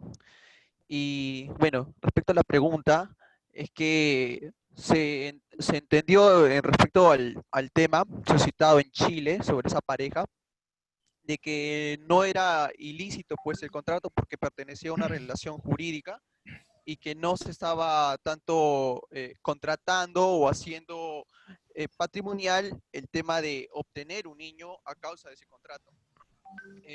Respecto a esa pregunta, quisiera saber qué opinión merece si en caso de que se aceptara esa regulación absoluta, se podría dar una distinción sobre obligaciones de medios y de resultados y qué también, qué razón merece el tema entre contrato, como contratos laborales y si respecto el Estado debería manejar ese tema o debería ser por parte del sector privado, como tú bien lo has señalado, que las clínicas de manera temeraria pues lo realizan y cuáles serían sus aplicaciones y sus alcances.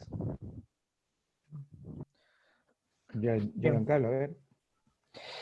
Eh, bien, sobre el caso de la pareja de Chile, como bien ya lo ha señalado, pues lo que ellos hicieron fue recurrir a este tipo contractual para tener, digamos, tuvieron mellizos, tuvieron 2 hijos. Lo que ellos hicieron fue celebrar este tipo de contrato con una clínica aquí en Lima. Eh, Todo salió bien, el contrato se llevó a cabo sin ningún problema. La madre gestante entregó a los 2 niños. Esta pareja, al intentar retirarse a Chile, pues son intervenidos por la policía, puesto que se aducía de que ellos habían robado a los bebés. Los denunciaron por un delito de tráfico de infantes. Asimismo, la fiscalía pues abrió un proceso y la pareja tuvo que afrontar una prisión preventiva, la cual fue revocada en segunda instancia. Bien, después de apelar esta resolución, la pareja chilena pues demostró que el padre era en verdad el padre genético. Por lo tanto, el INAVIF no le quedó otra opción que entregar a los niños a la pareja chilena. Sobre lo que me mencionas, considero que este tipo de contratos tiene por objeto no, digamos, entregar un objeto físicamente en sí, sino que el objeto de este tipo contractual, que es algo muy discutido, viene a ser la capacidad reproductora o gestacional. Ese viene a ser el objeto del tipo contractual. Ahora, a mi parecer, considero que sí es cierto, el Estado debería regular este tema mediante la teoría absoluta, una regulación absoluta. Sin embargo, como bien dice Alfredo Bullard, tampoco sería totalmente justo que el Estado, digamos, cree tantos parámetros como lo hace con el tema de las adopciones, por ejemplo, para aquellas personas que no puedan procrear por sí mismas, pero que para aquellas personas que sí lo puedan hacer, no les ponen ningún un límite o un cierto control o ciertos parámetros. Eso podría configurar definitivamente una suerte de discriminación, rompiendo lo que es el principio de igualdad que está reconocido por la Constitución. Asimismo, considero que si bien es cierto el Estado debe verificar ciertas cosas sobre este tipo, tener un cierto tipo de control, pero no debe ser tan engorroso o burocrático como los procesos de adopción, por ejemplo. En teoría, creo que sí debería dársele cierta autonomía a las partes, puesto que, como ya lo he mencionado, se debería regular como un contrato y no como un acto jurídico. Si fuera un acto jurídico, se le daría más protagonismo al Estado mediante una regulación. No obstante, en un contrato, pues las partes son libres de estipular qué es lo que quieren hacer y qué es lo que no quieren hacer, siempre y cuando no contravengan las normas que ha dispuesto el Estado.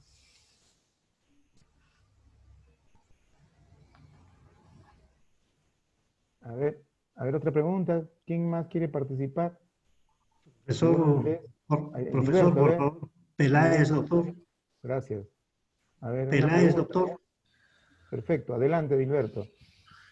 Doctor, he estado observando el artículo 6 al que hacen referencia y parece, dado a la antigüedad que tenemos, pues el Código Civil desde el año 84, más veo de que está enfocado, digamos, a la donación de órganos, a la donación de sangre, etcétera, ¿no? No está enfocado, digamos, a lo genético, ¿no? En ese sentido tenemos pues un vacío profundo, ¿no? En este tema. Y sería motivo de repente pues que los encargados de de modificar y reformar el Código Civil, al que también hemos tocado tema con usted en clase, deberían incluirlo porque hay un vacío legal tremendo, porque no veo yo que el Código Civil con su artículo 4, el actual, se enfoque netamente, digamos, a lo genético. Se refiere más que todo, digamos, a la donación de órganos y otros, ¿no? En forma altruista, ¿no? Porque además la está prohibiendo. Entonces, debe de legislarse eso para que no haya vacío. Esa sería una opinión.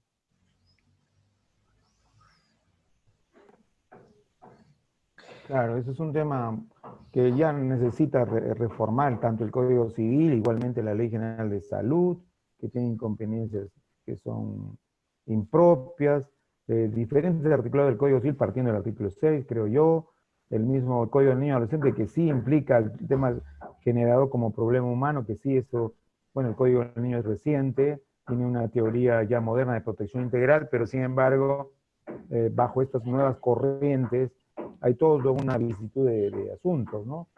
¿Qué nomás nos puede opinar? Giancarlo es experto en el asunto. Y como les digo, jóvenes, la idea de este curso en responsabilidad civil es darles a ustedes la iniciativa, la motivación para que sean abogados emprendedores, ¿no? Abogados con visión de investigadores, abogados que busquen nuevos temas, no simplemente análisis de lo mismo, ¿no? Lo clásico, sino descubrir nuevos temas, proponer nuevos temas para sus proyectos, así como lo hace Giancarlo, para que saquen la mejor nota. Giancarlo sacó una nota muy buena, ¿no? Y asimismo, cada uno de ustedes estoy segurísimo que lo va a hacer. Y en el tema de responsabilidad civil hay temas inéditos, temas que todavía necesitan de investigación, de modificaciones, y como tal, amerita pues que ustedes se animen tanto en su tesina como en su proyecto. ¿Qué dice Giancarlo? A ver, opina respecto a lo que dice Edilberto Peláez. Bien, en efecto, como dice el compañero, este artículo 6 del Código Civil fue pensado en un inicio para lo que es trasplante de órganos, específicamente para prohibir lo que es el tráfico ilícito de órganos, porque no se pretendía permitir una venta o una representación económica que alentara lo que es el tráfico de órganos. Ahora, si bien es cierto, nació con ese propósito cuando se elaboró el Código Civil en 1986, los juristas que están en contra de este tipo contractual utilizaron este artículo para, digamos, desacreditar lo que es el contrato de maternidad subrogada y argumentar de que este contrato puede vulnerar lo dispuesto por este artículo.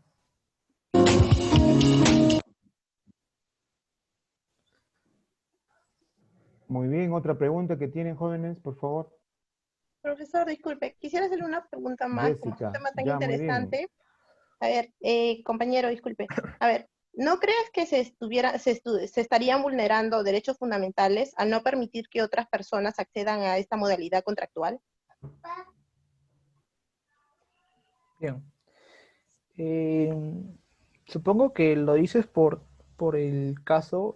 los casos que he planteado sobre lo del futbolista Cristiano Ronaldo o lo de las modelos, que a pesar de tener capacidad reproductora o gestacional, pues en base a los dos requisitos especiales que yo propongo, pues específicamente el segundo, pues no podrían celebrar ese tipo de contratos. Bien, considero que si bien es cierto, este tipo de contratos tiene por finalidad apoyar a aquellas personas a concebir un hijo, puesto que para algunos es un desarrollo humano, un desarrollo como persona, que está, el Estado tiene por objeto garantizar una vida digna para todas las personas. Pero también considero de que estamos hablando de un nuevo ser, un futuro sujeto de derecho. Por tanto, debería de aplicarse este tipo de contratos solamente para aquellas personas que no puedan o no deban, por problemas médicos, concebir por sí mismas. Es decir, mi opinión es tajante en ese sentido y que solamente este tipo de personas deben de celebrar este tipo de contratos. Y aquellas personas que sí pueden procrear por sí mismas deberían hacerlo mediante el método natural. Muy bien. Otra pregunta, por favor. Todos estos temas son Doctor, relacionados a las normas morales, ¿no? doctor, A ver, buenas tardes. Angelita, muy bien, listo. Sí, Tu doctor, yo opinión, por quería favor. preguntar, creo que el compañero mencionó en cuanto a la onerosidad y la solidaridad de este tipo de contrato, ¿no? O sea, ¿qué tan importante sería determinar si en un futuro pues se llegaría a aprobar una ley especial para este tipo de contratos? Bien. Sí, en efecto, mencioné que este tipo de contratos debería regularse con dos opciones para las partes en específico. Puede ser una forma altruista, en el cual no se cobre absolutamente nada, no hay una contraprestación económica para la madre gestante, salvo, claro, los gastos médicos y los gastos que ella necesita para el embarazo. O una contraprestación económica, es decir, a título oneroso, en donde sí se le debería de pagar por hacer ese servicio. ¿Por qué? Principalmente por lo que dice Alfredo Bullard, porque el número de personas que va a requerir este tipo de contratos, los padres contratantes, va a superar con creces al número de personas que estarían dispuestas a hacerlo de forma altruista. Es por eso que yo considero que una futura regulación en nuestro país debería de abarcar estas dos posibilidades, dándole a las partes de que sean ellas quienes decidan a título de qué se va a hacer, a título oneroso o a título gratuito. Esto es fundamental en el futuro para desarrollar este tipo de ley sobre este tipo de contratos. Y desde ya, pues eso tiene que estar claro, ¿no? Como también lo dice Enrique Barsi, tiene que estar relacionado a la voluntad de las partes, pues si no, esto va a generarse más adelante conflictos, y esos conflictos podrían haber también generado daños, y esos daños van a implicar responsabilidad civil, y bajo esa naturaleza hay que establecer esa causalidad adecuada. Por eso que estos parámetros, la ley ya está prácticamente obligada hoy a patentar, a legislar, a actualizarse, ¿no? Nuestro Código Civil, como ustedes están observando, ya ha quedado obsoleto frente a todas estas nuevas tendencias. Entonces, aquí, por ejemplo, muy bien lo dice, ¿por qué la bioética hoy? ¿Por qué necesariamente va a requerir esta epistemología, nociología, ociología, deontología necesaria dentro de las fuentes del derecho que hagan posible, pues, tener reglas claras, ¿no? Porque en base a ello va a poder determinarse la causalidad, va a poder establecerse todo lo que viene a conllevar propiamente el análisis de la carga probatoria dinámica, ¿no? Y ahí establecer cuál es su fundamento legítimo, ¿no? ¿En qué está basado? Si son normas morales, son normas legales, que surgen o no de la conciencia social, que están relacionadas al tema valorativo del hombre frente a la realidad, y cuáles son esas implicancias de repente con la iglesia o con los organismos religiosos, y cuál es el mecanismo restrictivo que tendría que obrar o no, si fuera necesario o no, entre la conducta humana, y de esta manera tener un instrumento legal generador sui generis que oriente la capacidad creadora respecto a estos valores que son importantes y son necesarios hoy en día frente a esta manipulación genética necesaria en muchos contextos que los tenemos dentro de nuestra realidad, ¿no? Entonces, eso es un tema gravitante, interesante. ¿Alguna otra pregunta, jóvenes, para Giancarlo, por favor? Profesor, Sí, Diana, muy bien, quería gracias. hacer una pregunta. Compañero, respecto a la legislación del contrato de subrogación de maternidad, si bien es cierto, estamos hablando de una obligación netamente de resultado, ¿no? Porque el acreedor, la finalidad contractual es pues de que una tercera persona enajene en él a un bebé y este bebé sea entregado. Sin embargo, puede existir el riesgo de que en todo caso el deudor no cumpla con la entrega del bebé. Y esta acción puede recaer en una responsabilidad civil, ¿no? Respecto de que se está ocasionando un daño y ante ello el acreedor puede accionar y pedir, en todo caso, una indemnización por los daños causados. Sin embargo, ¿cómo tú podrías garantizar a través de otras acciones jurisdiccionales la entrega del bebé en sí? Puesto que no podría solo, o sea, no sería suficiente el pago por una indemnización, puesto que existe otra finalidad más allá de eso, ¿no? Existe, es, bueno, una finalidad que el acreedor desea que se le entregue el bebé. Entonces, ¿cómo tú podrías, a través de una tutela jurídica, garantizar y que permitir, ¿no?, ciertas estrategias a través de las codificaciones penales respecto de la entrega del bebé? Bien. Desde la postura con la que se ha elaborado este proyecto de investigación, tenemos, digamos, una forma de ver este tipo contractual en el cual el bebé, si bien es cierto, lo está gestando a la tercera persona, la madre gestante, el bebé en sí no es suyo, es de los padres contratantes. Por lo tanto, ella lo único que pone en ciertos casos es o la capacidad reproductora o la capacidad gestacional. Asimismo, estamos planteando esta regulación mediante un tipo contractual.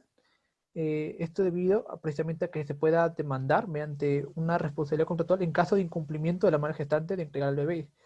Precisamente, como ya he mencionado, ha habido problemas a nivel internacional, como el caso de BBM, o como la primera casación, la 563-2011 Lima, mencionada anteriormente, en donde la madre gestante se negaba a entregar al bebé. Por lo tanto, considero que se debe regular mediante un contrato, este tipo, la maternidad subrogada, para que en caso de que no se entregara, no se cumpliera con la entrega del bebé durante el alumbramiento o posterior a unos días después, se pueda demandar se puede demandar lo que es la responsabilidad contractual, debido a que se hace mediante un contrato, y además una indemnización, como lo ha señalado, por los daños y perjuicios que puede haber causado los padres. Bueno, claro que sí, ¿no? Eso es importante.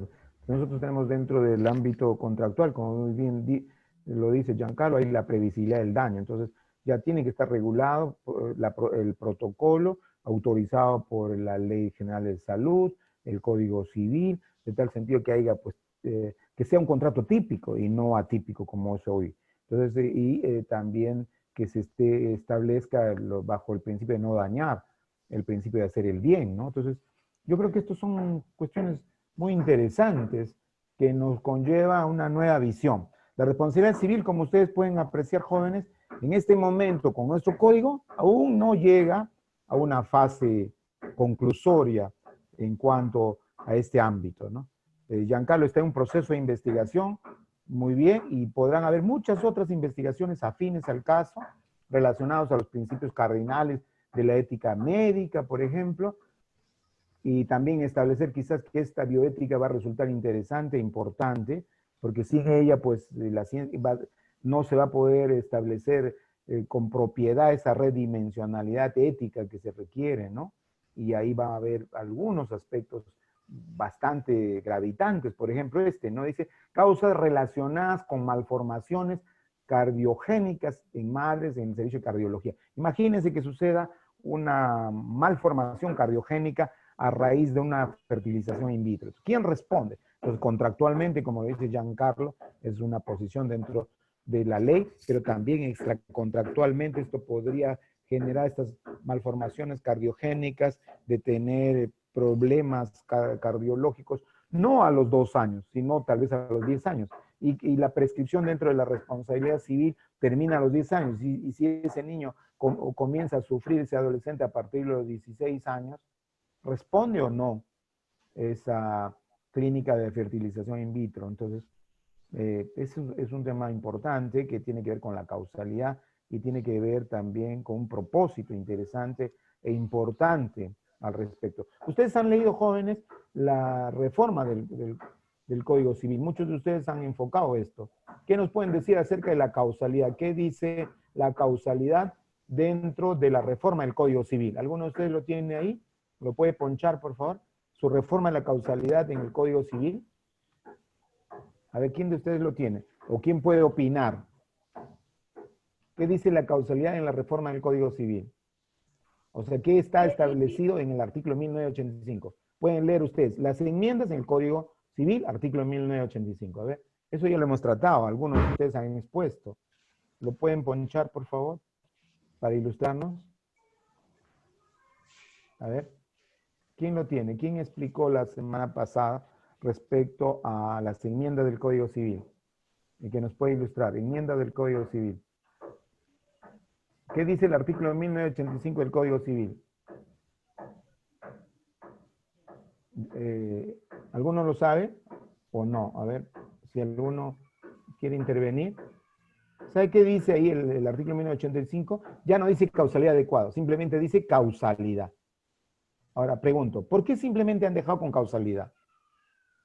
O sea, ya no le da la liberalidad a la causalidad adecuada. O sea, ya no establecer propiamente si esa fue el efecto de lo otro, sino darle en forma suelta, o sea, amplia, omnicomprensiva, para que se pueda extender la causalidad de una simple adecuada a probabilística. O sea, podría ser, hasta ese extremo para generar la responsabilidad civil por el hecho generador del daño. ¿Por qué? Pues, como ustedes podrán ver, este tema genético conlleva a toda una cientificidad bastante complicada. Entonces, como tal, es bastante difícil este aspecto. Entonces, esto es uno de los parámetros interesantes que ya están establecidos dentro de esta definición que hace Enrique Barsi, ¿no? Y eso no debemos olvidarlo ni obviarlo, porque esos son criterios importantes e interesantes que se hablan al respecto. Entonces, queremos terminar, Giancarlo, ¿no?, poniendo a Gastón Fernández Cruz, tu participación muy interesante, muy brillante, ¿no?, para que nos ilustre Gastón Fernández Cruz, ¿qué dice sobre el Código Civil? Y hoy tenemos el gran honor de contar con la presencia del doctor Gastón Fernández Cruz, quien ha tenido la amabilidad de acompañarnos para hablar un poco sobre la elaboración de su presencia aquí. De nada. En serio, es muy amable. Y vamos a empezar a preguntarle qué dificultades habrá tenido esta comisión para ponerse de acuerdo, porque hemos visto que son más de 60 los autores que han influido para que se logre todo este trabajo. ¿Podría comentarnos? Sí, claro. O sea, le comento, en el año 2016 el Ministerio de Justicia nombró una comisión en la cual tuve el honor de presidir, que en realidad era una comisión de reforma del Código Civil bajo la denominación de Grupo de Trabajo de Revisión y Mejora. El encargo puntual del Ministerio de Justicia a través de esta resolución que se emitió fue no modificar íntegramente o integralmente el Código Civil, sino realizar modificaciones puntuales, atendiendo básicamente a lo que la jurisprudencia, las resoluciones del Poder Judicial venían emitiendo en términos conflictivos, y también básicamente a través de lo que, digamos, la doctrina comparada peruana podía haber identificado como posibilidades de error o de dificultad en interpretación. Este grupo de trabajo que tuve el honor de presidir tuvo a Juan Espinosa como vicepresidente, y como integrantes al doctor Carlos Cárdenas Quirós, al doctor Enrique Barça Pegliosi, al doctor Gustavo Montero y al doctor Luciano Barqui. Es decir, fueron 6 los integrantes de la comisión, y la idea, además de la ministra de entonces, que era la doctora María Soledad Pérez Tello, era que esta comisión tenga una conformación plural en términos de integrantes en torno a su procedencia universitaria. Lo primero que la comisión tuvo que tratar fue si esta iba a ser una reforma emprendida por 6 iluminados, obviamente, o si por el contrario se trataba de una reforma que debía tener la convocatoria mayor posible. Obviamente la decisión de la comisión fue trabajar con una convocatoria muy amplia, no solo a través de juristas peruanos que, digamos, radiquen y enseñen en Lima, sino también de provincias. Evidentemente, probablemente no estarían todos, tratamos sí que estén todos los que de alguna manera son representativos, siempre probablemente hay una omisión, pero fuimos cerca de 70 personas, juristas todos, que intervinieron en ello, y la organización fue establecer subcomisiones por libros del Código Civil. De tal manera que entonces se nombró un coordinador del grupo y a un jefe de subgrupo, que a su vez tenía una serie de integrantes, y el trabajo fue que estos subgrupos realizaban finalmente la labor de investigación y de propuesta de reforma, y que finalmente esto después era llevado al seno del grupo de trabajo para ser sustentado con participación de lo que era el presidente del subgrupo, y de allí se aprobaban los artículos que podían modificarse. Como toda reforma, como digo, evidentemente implica consensos. Y no todo, obviamente, la expresión del anteproyecto, que estrictamente tiene pues cerca de 430 artículos que se proponen en su modificación, son producto de lo que cualquiera individualmente pueda estar de acuerdo. Yo, incluso siendo presidente de la comisión, hay algunos artículos en los que evidentemente puedo no estar completamente de acuerdo en la solución, o pensar que podía haber habido una solución distinta. Pero un trabajo de esta naturaleza, que la idea es que sea plural y amplia, se trabaja a través de consensos. Y por lo tanto, lo que ha salido en múltiples casos son propuestas consensuadas a través de todos los que han participado. Bueno, uno de los subgrupos, como menciona el doctor, estuvo presidido por él precisamente, bajo su supervisión, y es el libro de las obligaciones, respecto al cual he visto algunas interesantes propuestas, sobre las cuales me gustaría que ahonde un poco. Por ejemplo, la presunción de solidaridad, que me parece un cambio bastante importante. ¿Podría explicarlo más o menos? Sí, claro. Antes de entrar de lleno en lo que usted me está preguntando, quería también advertir algo que de repente era necesario, ¿no? Esta presencia masiva de juristas que intervinieron en la modificación del código tiene también algunas omisiones, pero no por voluntad de la comisión. O sea, hay algunas personas que se autoexcluyeron en términos finalmente de participar. Y ojalá no sea así, pero me temo que de repente van a ser los primeros críticos del producto, ¿no? Pero bien, a su pregunta concreta que me está realizando en este instante, en realidad la visión que teníamos nosotros, o tenemos en la comisión, y tanto en el grupo de trabajo como en el subgrupo de obligaciones, era que estrictamente había que cambiar una mentalidad absoluta, digamos, propia del siglo XX, del siglo XXI, en términos de obligaciones, que siendo una materia técnica, sin embargo, se ha regido bajo el Código de 1984, bajo, obviamente, la presunción de favor debitorios. ¿Sí? En la relación obligatoria se ha creído siempre que el deudor es la parte débil de la obligación, y por ende, ante soluciones en donde podía establecerse una presunción de desequilibrio, debía estarse hacia la solución a favor del deudor. Y usted tiene pues una serie de artículos en todo el Código Civil que manifiestan esto. Inclusive también, no solo en obligaciones, en todo el libro, en todos los libros, ¿no? Tiene la presunción obviamente del plazo, en materia de acto jurídico. Y concretamente el que usted me pregunta es un cambio que el Código señala, digamos el anteproyecto del Código señala, para establecer la tutela del crédito. Está, digamos, admitido en la doctrina comparada hoy que en realidad, mientras uno apueste más por la circulación del crédito, esto está en aptitud de generar mayor riqueza. Y por lo tanto, las formas de protección hacia el acreedor son más eficientes en términos de dinamismo económico que una protección a una supuesta parte de él, que además no responde ya a la filosofía contemporánea, porque, como sabemos, esto es una filosofía que respondía a una contratación paritaria, y que no está acorde hoy con la contratación masiva de consumo que existe. Y por esto, por ejemplo, tratándose de obligaciones plurisubjetivas, establecer, como lo hacen los códigos más modernos, por ejemplo el Código Italiano de 1942, la presunción de solidaridad, significa justamente establecer una protección del crédito en vez de establecer una presunción de mancomunidad que estaba ligada o respondía hacia una presunción estrictamente de protección hacia una supuesta parte de él.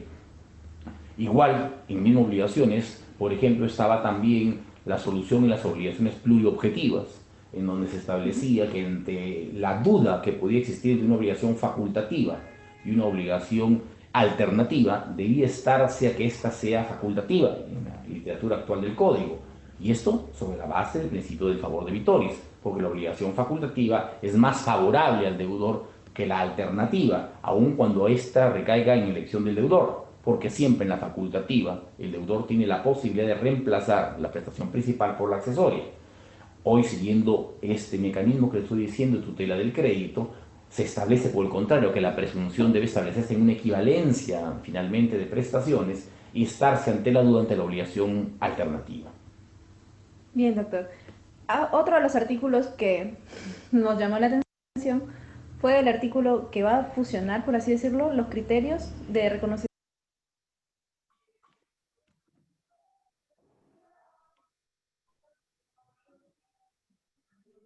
Bien, jóvenes.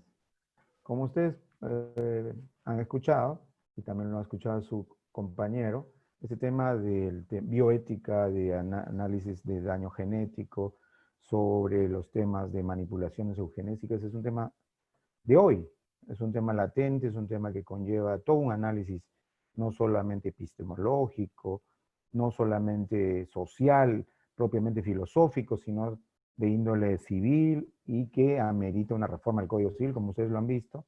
Nuestro Código Civil ya está obsoleto. La Ley General de Salud igualmente dice muy ligeramente el tema, falta un posicionar aún más. Entonces, todo esto es importante e interesante. Y con esto conllevamos a señalar que el tema de manipulación genética es un tema de hoy, es un tema moderno, es un tema que conlleva a nuevas tendencias y que desde ya usted tiene que estar preparado, ¿no?